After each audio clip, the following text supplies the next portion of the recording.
Hi everybody, I'm Jeff. And I'm Linda. And welcome to Ghost Hunting 101, where we're going to be talking a little bit about the history and some of the methods that are used in paranormal investigation. Unfortunately, with the year of 2020, we can't do this in person. Yes. So it's our pleasure to at least be able to bring it virtually.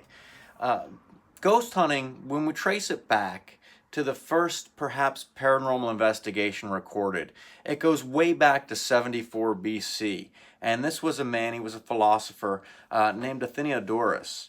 And he's renting this room.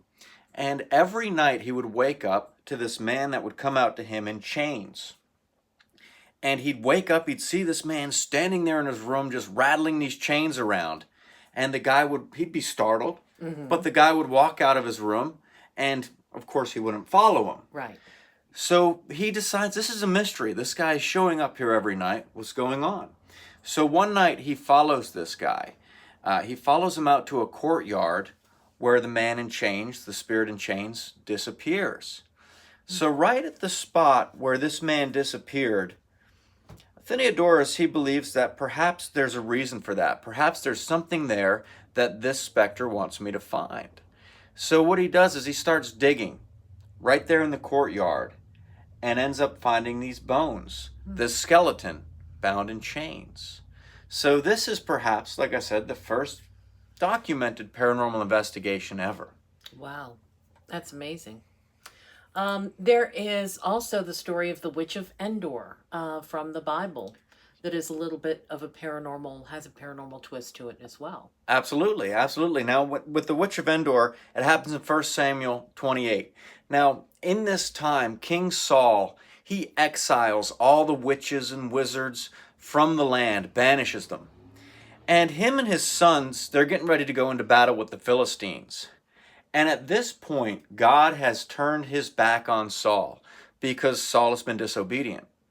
So God has not given him the answers he wants. He's not given him the comfort he wants as he's getting ready to go into this huge battle. So he wants to speak to Samuel. Samuel, he seeks him out in spiritual form. And to do this, what he does is he approaches the Witch of Endor. And he asks her, he goes in disguise and he says, could you bring forth the ghost of this prophet so he can prophesize for me? And the Witch of Endor, she summons the ghost of Samuel. And the ghost of Samuel appears before him and says, surely you and your sons will all fall in battle tomorrow. Now, the Witch of Endor at this point, she recognizes Saul. He was in disguise. And she says, why have you tricked me? Now you're going to banish me from the land. You're going to sentence me to death. Something to that effect. And Saul says, no, I'm not going to do that. I just need to speak to Samuel. That's all I needed.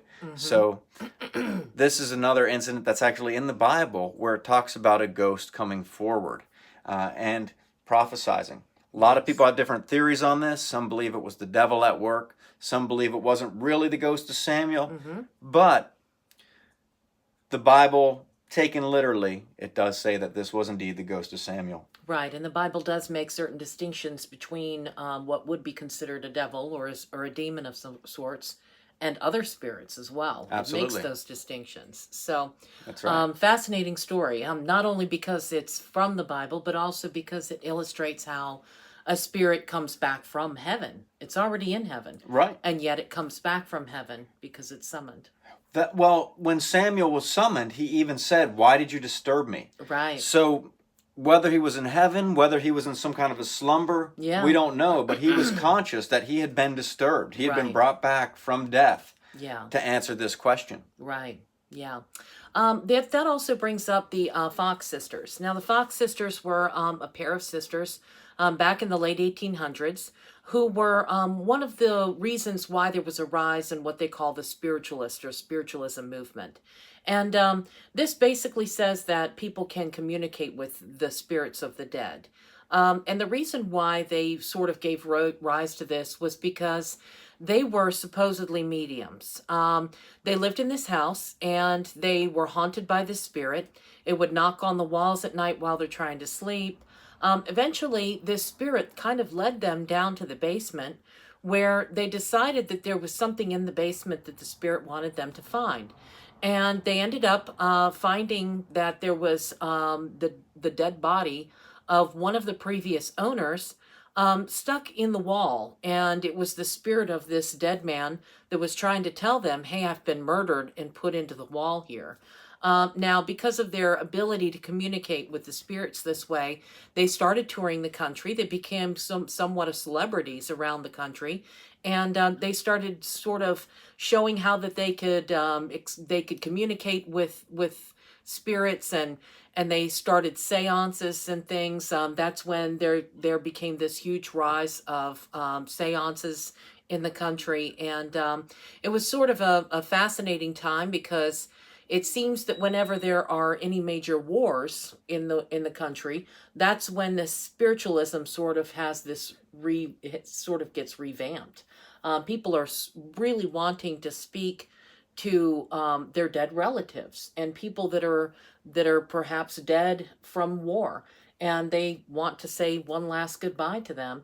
So they ended up using these spiritualists. Now, of course, a lot of them were not real mediums. They ended up finding out that they were fake, and Right. Yep, that With brings all us. these people reaching out, trying to find out, seeking their dead loved ones, it became very easy for someone who was very perceptive. A lot of these false mediums, they were very perceptive. Right. And they could tell a lot about a person just by looking at them, by asking some general questions. Yes. And they would basically take these people's money, Right. and lead them to believe, they'd rig up the table and everything else, Yeah. lead them to believe that they were communicating with a deceased loved one, Yes. someone who was lost at war, and giving them the answers that they wanted. Right.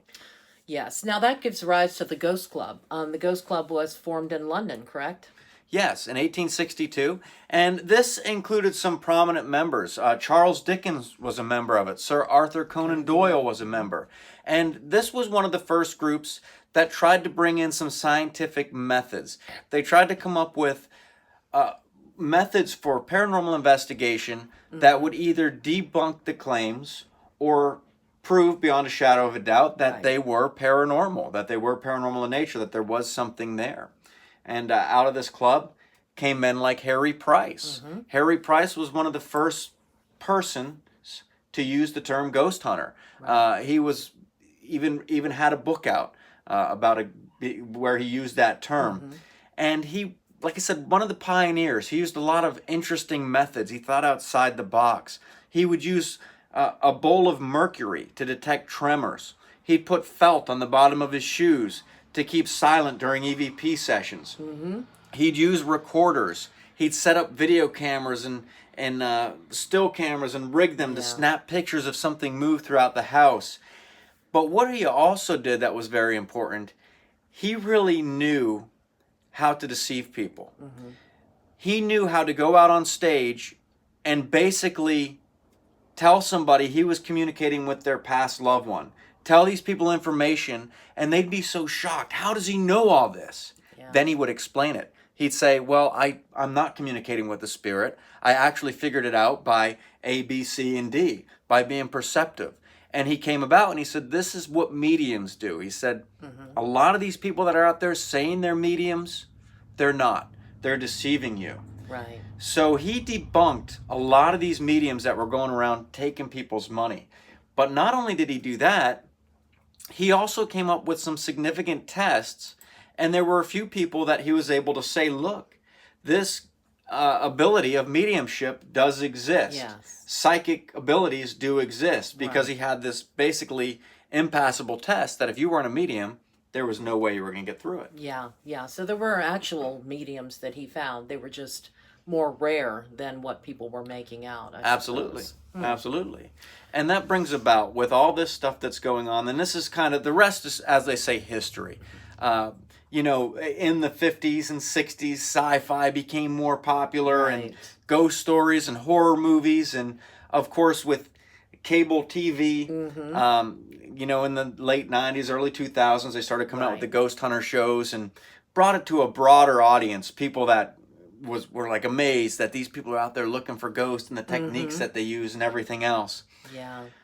When you're getting a call, when we do paranormal investigations, the primary thing we do, and I got to say, we've been through some of the most haunted places on the East Coast.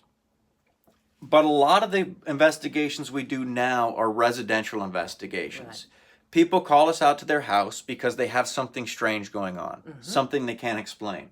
A lot of people ask, well, how much do you get paid for that? Or what does it cost? Yeah. One rule of thumb is you don't charge anything for a paranormal investigation. No one, if you ever call anybody out for an investigation, they should not charge you a dime. Right. We do this purely out of the fact that we have a passion for exploring the unknown and unexplained. Yes. And also, we found out that we can use that passion to try to help certain people, Yes. which we can delve into a little bit further down. Mm-hmm. But when we take this approach, when we go into these people's houses, the first thing we want to do is rule out any possible explanations, any Right. rational explanations. Mm-hmm. And once these are ruled out, which we'll go into depth into how to do that a little further down here in the lecture, but once that is ruled out, you got to consider the types of hauntings. Yes. Now, before we go into the types of hauntings, I have to say, this what we're presenting is theory that is commonly accepted in the paranormal field. Right. Okay? Obviously, spirits have not been proven beyond a shadow of a doubt. Yes. I mean, we could say, hey, there's some solid evidence out there, but if you ask the scientific community, they're going to say there's not solid evidence Right. of it. Right. So the types of hauntings as we go into an investigation. Yeah. The first type of haunting is called a residual haunting. A residual haunting is what's most commonly found at a battlefield. When people walk by, and there's been stories from Yorktown where people have walked by and seen soldiers out in the field like they're battling. There's been stories like this in Gettysburg. Yes. Even And Yorktown. And Yorktown, Yes. yeah. And these events just keep replaying themselves time and time again. It's the same exact event, the same pattern. Right. None of these spirits interact with anybody. They don't make eye contact. Yes. It's the case where someone's husband passed away, and they hear his footsteps come in the door at the same time every night, walk down the hallway, make the same sounds he would make when he was here. Right. These are residual hauntings. Yeah. They're not actually believed to have a conscious spirit. They're not actually, so hypothetically, for example, you're in battle, it's the Civil War, and you're in this huge battle. Now that battle replays itself time and time again when the atmospheric conditions are right. It replays itself, and you see everyone that was involved in that battle clashing on that battlefield. Not everybody in that battle died in that battle. So hypothetically speaking, if you were involved in that battle and survived, you might be walking past that site 5 years later and see a residual haunting of yourself. Right. The theory is that the energy, the emotion, these things were so great at the time of this event that it kind of burned itself onto the atmosphere. And when those conditions are right, it replays itself time and time again. Right. And I think there's a lot of hauntings that actually can be explained as residual. We encounter a lot of them where people will smell things like bacon cooking in the morning when nobody's up cooking bacon. Even smells or the lingering smell of a tobacco pipe that their father used to smoke before he died. That sort of thing can be residual as well. It's not just things that you see or things that you hear. Right. So, and one thing that a lot of people don't mention that we've come to believe to split this apart a little further, a residual haunting is typically going to only involve 4 of the 5 senses. Okay, typically 3, but on occasion it can be 4. Yes. Okay, and those 3 senses are you can see it sometimes, sometimes you can smell it, right. sometimes you can hear it. Exactly. Sometimes it's all 3 of those together.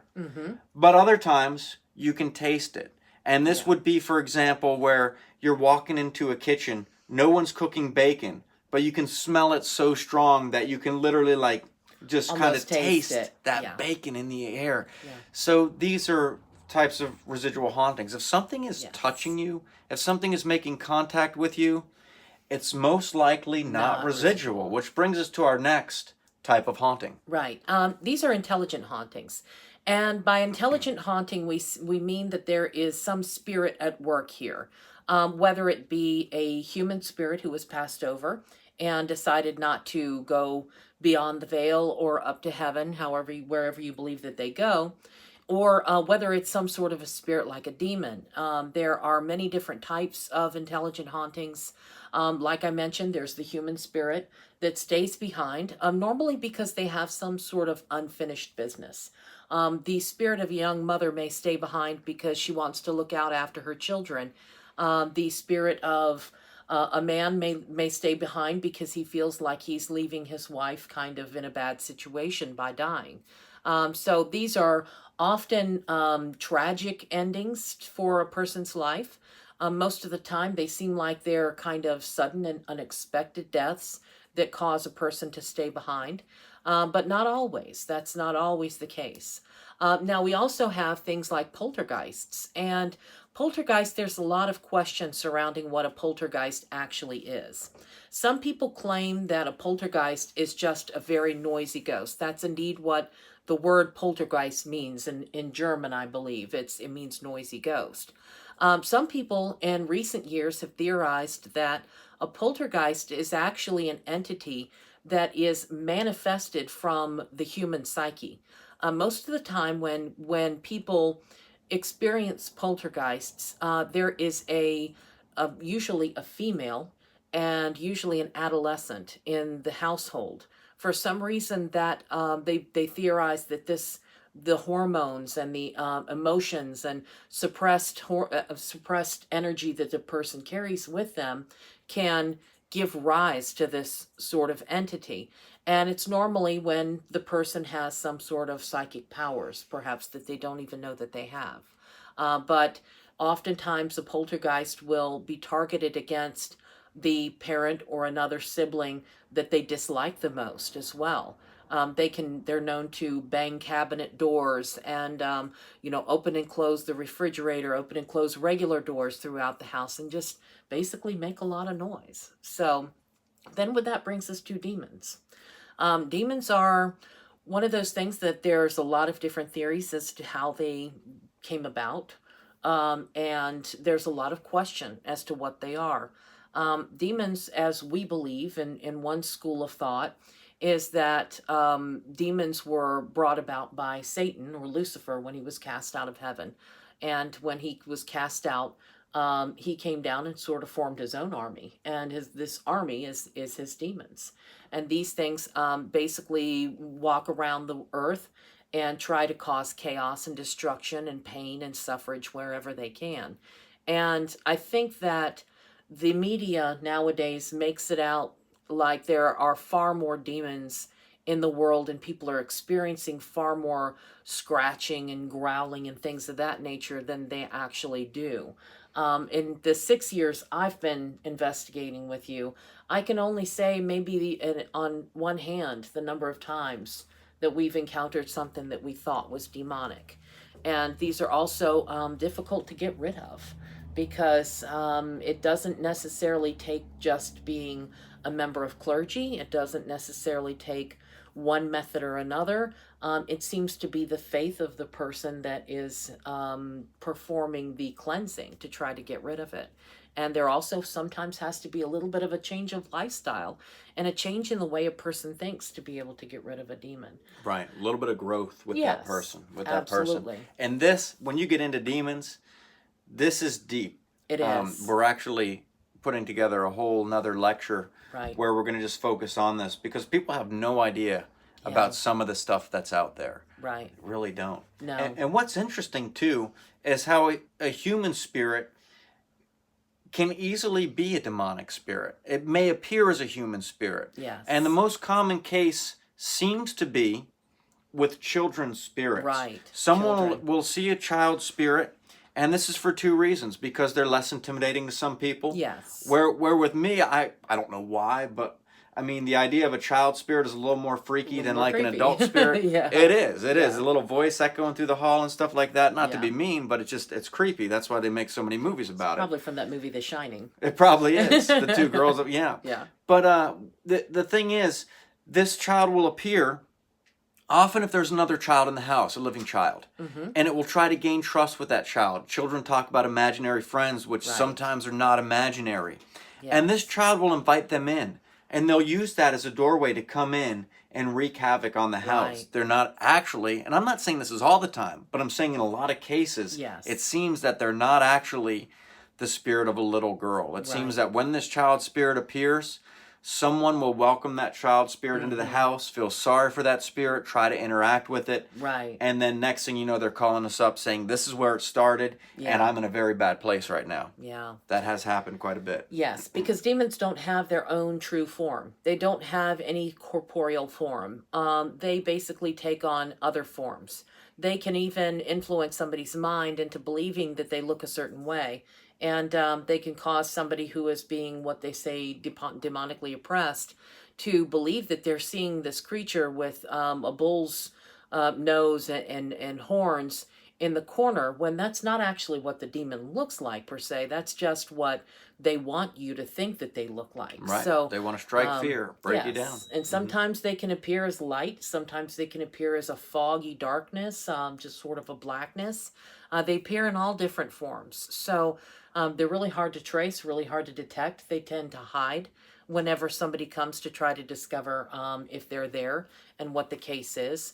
I would say that the people who call us out and say that they have what they believe is something demonic in their house, those are usually the calmest, the most mundane, nothing going on investigations that we actually have.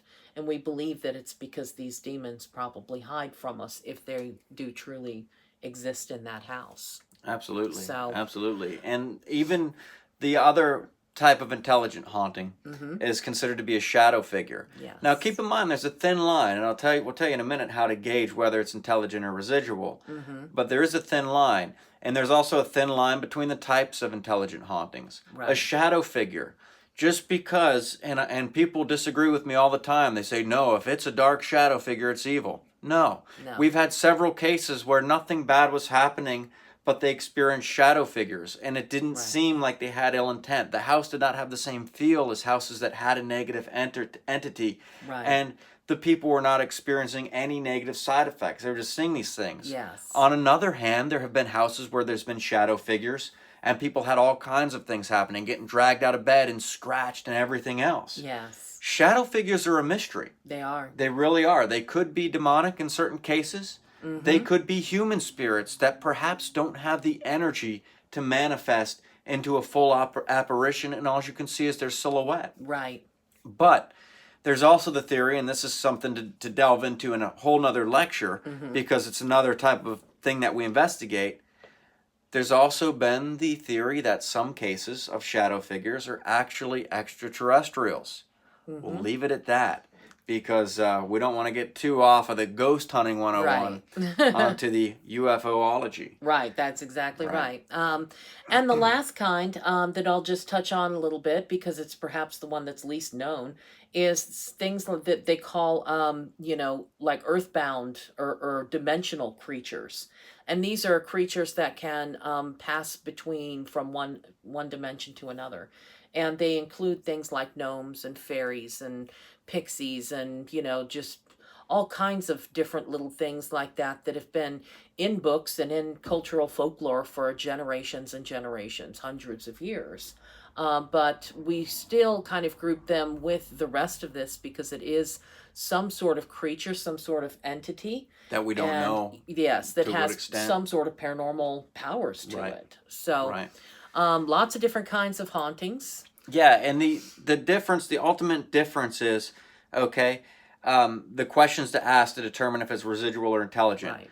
Intelligent, it will acknowledge you. Right. Okay, it has a self-awareness. It has an awareness that you're there. Yes. It can make physical contact with you. Right. Okay, it could be a change of pattern, like talking about the five senses. Like it may be something that you just see, or you just hear, or you just smell, but it's not the same pattern as it's been before. Yes, it does something different. Right. Yeah. Right. So one night you hear it walking through your living room, the next night you hear it walking down your hallway. Yes. Yes. And any change in behavior of the spirit, if you're sitting there looking at the spirit and the spirit changes its normal behavior, it does something that you haven't seen it do before. Oftentimes that's an indication that you're dealing with something intelligent as opposed to residual. So. Right. Well, let's go into the investigation. Okay, we've learned a little bit about some of the entities, some of the history of ghost hunting. Right. Now, the actual investigation itself. Yes. Okay, so when we get a call to take on a case, we take all cases. We do. Some people will gauge them. They'll say, is this person credible? Is this person, is this something we want to investigate? Is it too serious for us? Is it not serious enough? Right. We take all cases. If We someone's do. got something going on, we're going to be there to help them as best we can. Yes. And we're going to be straightforward, we're going to be honest with them, and we're going to help them. Some of the equipment that we're going to have, okay? Here's ultimately, and some of this could be obvious, Right. but you talk about flashlights, okay? Different lighting sources. It's very important because you're moving around in the dark. A lot of the times we find ourselves in houses that have been vacant for years. Yeah. And it's not that we're going out through the woods seeking out these places. Someone will call and say, hey, I bought a house that's been vacant for 10 years. Right. We're starting to do renovations and all kinds of crazy things are happening. Yes. So it won't have power quite often. There will be the outdoor investigations. It's good to have a light that you can do hands-free because there's so much equipment. There's so much to have, especially we're recording our own investigations too. We don't have a cameraman. Right. Because we don't want to bring any more people than are necessary. We want to give the authentic investigation. Right. So it's good to have a headlamp. And honestly, my battery mine died quite a bit ago, and it takes like one of those big watch batteries, so I've been flashlight bound for a little bit. But hands-free. Right. And I recommend having a light with different settings. Yes. Okay, you may say, wow, I want a 500 lumen flashlight that, bam, I can light it down that path and light up the entire woods. Right. That's good for outside for an emergency. Like you hear something way out in the woods and you want to make sure it's not a bear coming at you or a person with an axe. Light them up with your 500 lumen flashlight. Yeah. But if you're just trying to look at how to work some equipment, if you're trying to read something, or if you're just trying to look at something up close to see how something is set, or just kind of watch your footing, Right. you want to go with something much lower. Right. I even go with a 50 lumen flashlight. The little tiny mag lights that are very dull, very dim, they're good for this sort of thing because they don't kill your night vision. Yes. You want to be able to click on a light and not have it kill your night vision. Yeah. And then you hear something down the hallway and it takes, 20 minutes for your night vision to get back to normal. Right, exactly. So- Meanwhile, you can't see. Right. So a variety of lights are good. Right. They are. This other device that we're showing up here is a laser grid pen.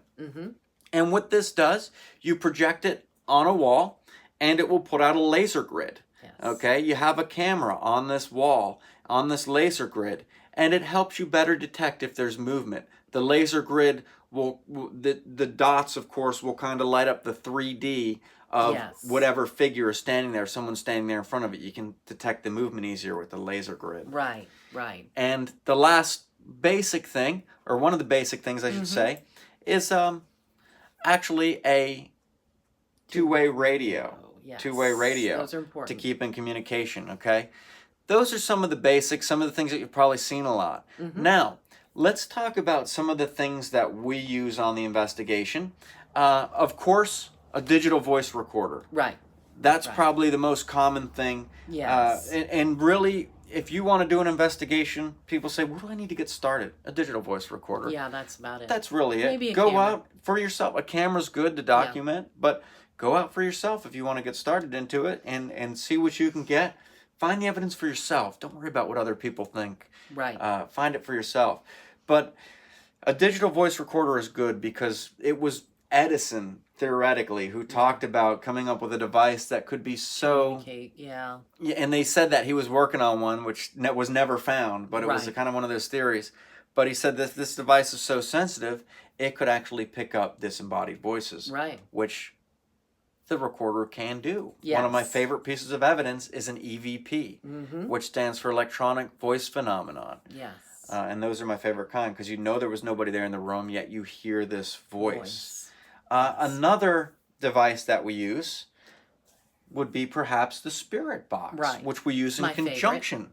And Linda, if you want to elaborate on that spirit box, because you usually have to endure the headphones for it. I do. The spirit box is actually a radio. And back in like the 70s and 80s, we used to take these realistic brand radios, the ones from Radio Shack, And you could modify the circuit board a little bit so that it would continuously sweep through the frequencies. You could choose either AM or FM, and it would constantly sweep through without stopping on any one station. They have devices now that they've created for ghost hunters that do the same exact thing. And they even give you the option of being able to sweep forward through that band or backwards through that band. And it's theorized that spirits can use these little radios somehow to communicate. And we've seen it happen. We believe that it actually works. We're not 100% sure of how it works, but we believe that the spirits can somehow manipulate the radio waves that are coming into the tuner of the radio and can use that by which to communicate. They'll often speak through other radio stations that are coming through, or they'll say things all of a sudden that is just kind of like relevant to the questions that we're asking. We also hear the radio stations at the same time, mind you, but you have to sort of pick through what you're hearing to determine what is relevant and what is not. And oftentimes we will hear one voice that seems to come through, and it'll come through again and again and again, saying different things, but the voice does not come through on the same frequency. It's not like Right. always 97.3 that this voice comes through. And that's another indicator that it may be something of a spiritual nature as opposed to something that's just coming through as bits and pieces of radio speech. So it's a fascinating device. We actually attach a splitter to it, and we'll run one cord into a speaker, and then we'll run another cord into a set of headphones. And these are often noise canceling headphones. And I'm usually the one that will put the headphones on so that I can't hear the question that the investigators are asking. But we keep the speaker attached so that other people can hear the responses or hear things coming through the spirit box as well. And what this does is there's something called pareidolia, and this can be auditory or visual pareidolia. In this case, it's audio. You're hearing things that sound like white noise, and you can you can hear what you want to hear. You piece together an expected response because you hear the question. You say, someone asks, what's your name? Right. Now your brain is trying to pull a name from this that's going through, and it will often do that. Where if somebody hasn't heard the question, they're not as quick to hear that name that you thought you heard. Yes, and it works especially well, or it seems to be successful, whenever I hear something, even though I have the headphones on, and I say, hey, this is what I hear, and the investigators actually hear the same exact thing come through. So, fascinating device. Yeah, and if you hear something different, people will insist, like, no, it definitely said this. Yeah.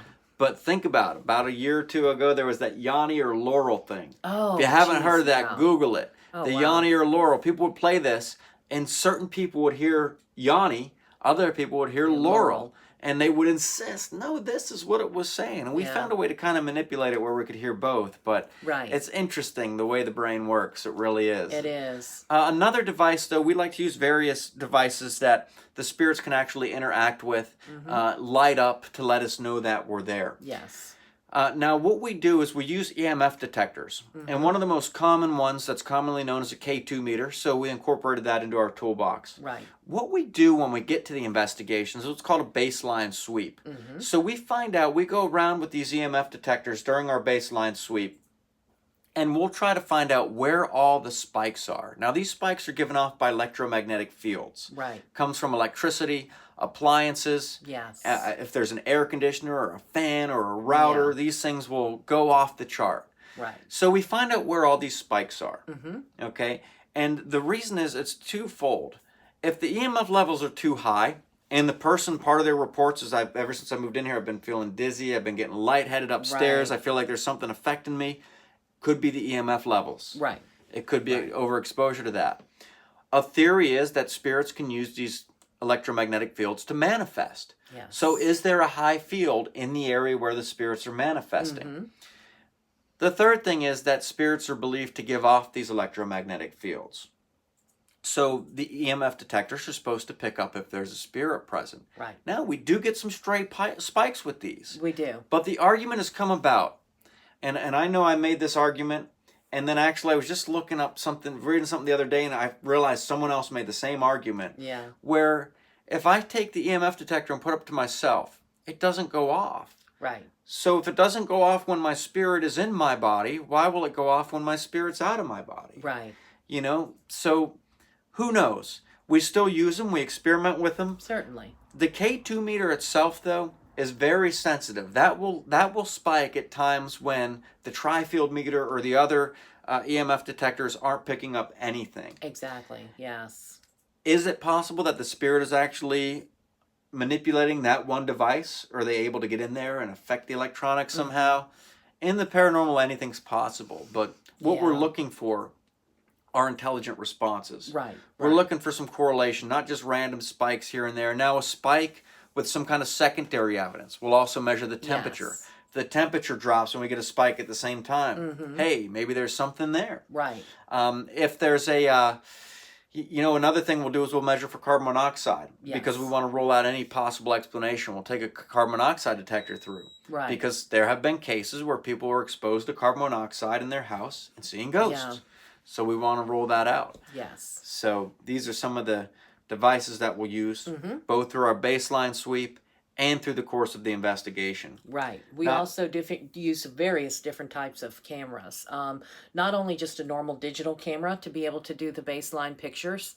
We always walk around and take pictures from every angle in every room, and we take them in duplicate. And the reason we do this is because later on, if we're taking video and there's something in the video that we're reviewing later that looks like a man standing in the corner, we have pictures that we took during the baseline sweep, often in the light, that we can refer to say, oh, well, that's just a coat rack that has, somebody's hat sitting on top of it. Right. But it also makes it so that it's easier for us to capture something, kind of catch it off guard. We can take the first picture and something will be in that picture. And in the second picture, we take just a second later, nothing is there. So it sort of gives us the opportunity to try to catch something, like I say, off guard. Absolutely. We use full spectrum cameras, some cameras that are able to see on the entire light spectrum. We use action cameras like the little GoPro cameras.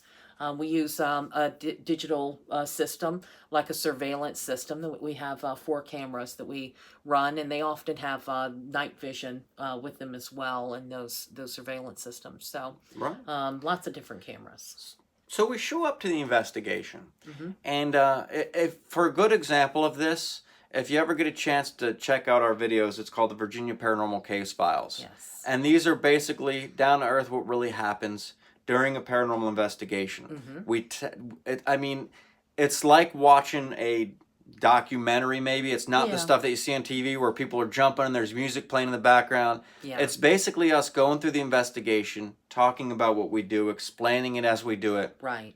And we cut an 8-hour investigation down into an hour, 45 minutes to present, the core and the evidence. Right. So when we show up to these investigations, we'll sit down, we'll do the interview with the client. We'll find out all their reports. We'll try to investigate for any rational explanations to see if there's any reason this stuff could be happening. Any like I said, rational explanation.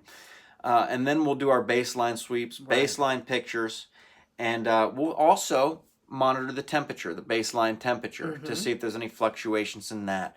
Now, temperature is going to fluctuate, especially as it's getting cooler, as it's getting darker. But what we're looking for is you're standing in a room, and I've seen this happen firsthand, only once, I can say, where the temperature literally drops 10 degrees, and then boom, it's back up to normal. Yes. Something cold That's was odd. just there. Yes. And the reason they measure for temperature is because it's a theory that spirits draw this energy from the atmosphere and create these cold spots. Right. But then we'll conduct the investigation using the various devices that we mentioned. Yes. And afterwards, we'll review all the evidence, listen to all the recordings, watch the videos, and we'll scan for any anomalies that might be there. Right. Now, let's talk a little bit about evidence. Yes. The evidence of the investigation. Yes. Okay? The first and foremost, orbs. Oh, geez, yes, orbs. I sort of roll my eyes when people talk about orbs because so many people in the paranormal field and people that are interested in it will catch these pictures, these digital photographs where they have little balls of light. Sometimes they're transparent. Sometimes they're barely visible. Other times they're bright and they appear to be sort of emanate their own light or their own glow. And they say, oh, these are spirits. Well, that's not necessarily true. In digital photography over the years, the proximity of the lens to the flash has come closer and closer and closer and closer. And the closer these two elements on a camera come, the more likely you are to get what's called these orbs. Now, orbs can bear, or basically where the flash reflects off of something that's in the atmosphere. And a lot of times this object or this thing is not as far as it appears to be in the photograph. So in other words, you might have a speck of dust floating in front of the camera lens. You take a picture and it's got this white transparent sort of orb that forms. It looks like it's out in the middle of the room, but it's not. It's actually only inches from the lens. Now, at other times, people will photograph things that they say, oh, it's a fairy. I mean, I can't tell you how many people have taken pictures at night outside, and they catch these pictures that indeed do look like fairies on the photograph. But these are bugs. They're moths and bugs, all like those mosquito eaters, those big ones. They look a lot like a fairy when you take a photograph of them. Their wings are going, they're moving. There's a little bit of blur because there's motion. And because of that blur and the light that reflects off of these things, it often appears to be a fairy. So one woman came up and claimed that she had fairies living in her sofa at one time because she'd taken photographs in her house and had these bugs all around and evidently had assumed right from the start that they were fairies. So I'd say about 95% of the photographs that people get that are actual orbs or that look like orbs are actual dust motes, or they are water particles in the air, or there's some sort of bug, there's some sort of reasonable explanation. Even things as simple as a spider web in front of the camera can cause people to think, oh, what is that? It's floating across like this, and it's got there's a spot or two that's floating through the room. Well, it seems like the flash actually is illuminating on one or two points of the spider web as the spider web sort of floats across the camera's view. So fascinating thing, digital photography. We use so much of it, but we have to be able to say what is truly paranormal and what is not. And there are instances where people have seen with the naked eye, they've seen floating balls of light. I've seen one of them myself. So I know that indeed spirits do sometimes manifest as a giant glowing ball of light coming through your bedroom at night. And this is when we would say, yes, this orb is indeed something paranormal as opposed to a dust mote. Absolutely. Mm-hmm. Absolutely. And there's been cases where people have reported this, where they've seen this ball of light with the naked eye, not just on camera. Yes. Now, this picture right here, this was taken at Fort Mifflin up in Philadelphia, Pennsylvania. And if you look down near the doorway, you'll see the first anomaly, which is actually an insect. But these are pictures that people will actually look at and say, this is a fairy. Mm-hmm. This is something paranormal. This was a hot July day. Yes. It was very humid, and lots of bugs. There were bugs. But also just above that in the doorway, you see this light colored orb. Mm-hmm. Once again, a water particle. Like I said, it was very humid. We were getting these orbs all over. Yes. Here's another example taken from the tops of one of the ramparts on the fort, kind of looking out towards the airport way there. Yeah. And you can see there's one orb up in the top, and this is actually coming from a light glare from back there by the airport. Yes. The other ones that seem to be lighting up themselves, they seem like little lights. What would you say? I would say they're most likely bugs. They're definite little specks of light that are occurring all through. And it seems like the flash is most likely illuminating these bugs flying around Fort Mifflin. And you've taken a picture of a person before at night, and you see their face sometimes, depending on where the camera is, it's all whitewashed. It really is. And that's what happens to the bugs. It just gets completely whitewashed. The light reflects off them. Yes. And they appear like they're lighting up when they're really not. Right. Now, this picture right here was taken of the team some years ago, standing in front of the famous ferry plantation down in Virginia Beach. And once again, you will see some orbs in the picture. It was a summer day. You'll see some water particles in the air. There's a bright orb up by the window, which looks like it's most likely a water particle. But there's also, and another thing, you look at this orb and people will be like, well, how's a water particle that big? It looks like if it comes down on that guy's head, it's going to drown him. No, it's not actually back there by that guy's head. It's actually much closer to the lens than it appears in the picture. But if you zoom in on this window to the lower left, there actually is something in that window. Yes. When Heather, she was the one that was the curator of the plantation at the time, and she said, if anybody is here when I take this picture, get in the picture with us. Let's see you. And when you zoom in on this window, sure enough, it looks like there's a little boy peeking out of that window. This is clearly not a reflection. It looks like you can see his hairline. Right. It looks like something. So look at the pictures close. Yes. You see orbs? Still look closer. Don't look at a picture and see all these orbs and be like, oh, that's just water and dust. Zoom in on the windows. Yes. Pay very close attention Absolutely. to what you're looking at in this evidence. Yes. But I want to thank you all for tuning in to this lecture, and hopefully next year we'll be able to see you in person. Right. Up at the library. We'll give these lectures at some various places here and there, and different kinds of lectures as well. So to kind of stay in tune with where we're going to be and what we're going to be doing, you can follow our website. Check out our website, vaparanormal.com. It's got all our links and stuff on there. Right. But I got to put up a warning, all right? Our YouTube channel is youtube.com/Virginia Paranormal. Right. Virginia Paranormal is a YouTube channel. If you go on there, be warned. Not everything is extremely ghost hunting, paranormal. Yeah. Okay? We'll put up two types of videos. One will be the case files. Yes. Or if it's called a haunting in, a certain place. Yes. It's going to be a paranormal investigation. And Right. if that's what you're interested in, that's all you want to see that. But I also, some time ago, I started documenting a window into the life of a ghost hunter. Right.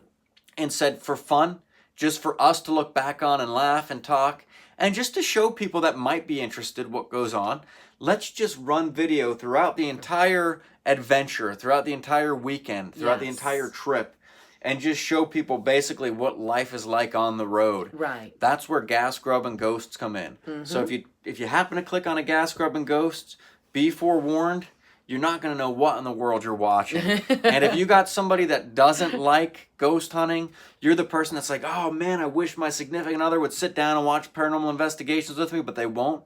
Show them gas grub and ghosts. Yes. Because I'll get calls all the time from people that are like, I really like you guys and I can't stand paranormal stuff. Yeah. So they just watch that. Like their wife watches our paranormal videos and they watch the gas grub and ghosts because They want it to see is what we it eat. is. Yeah. It is what it is.